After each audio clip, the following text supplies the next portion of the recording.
Batch cooking is very important. So I grated the butternut squash, grated the pumpkins, beetroot, and carrot.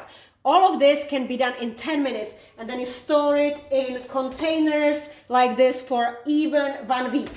And preparation of the meal is then very easy. So what you can do for breakfast is that, for example, you steam the zucchini with some eggs and make like a frittata omelette for it.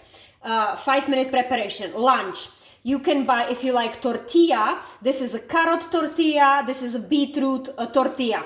There is, it's low in carbohydrates, and actually there is no grains in it. And you can fill it with chicken. So here I grilled for 45 minutes organic chicken, and I can either use the eggs, the legs, and have it maybe with some like mixed vegetable, or I can mix it into the salad. And the rest of the meat you can cut to small pieces, and then you can fill the tortillas with it and take it to work. What you can also do is that you can use the sauce from the chicken. I did not use any fat, so it's basically just fat from the chicken.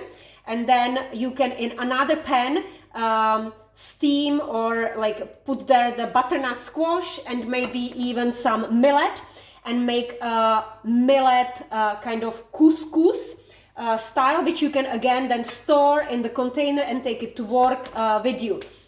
You can also cut avocado and chicken and take unlimited amount of vegetables. So the combination, how you can do it, is easy, and the chicken can last for 3 days in the fridge without any problem.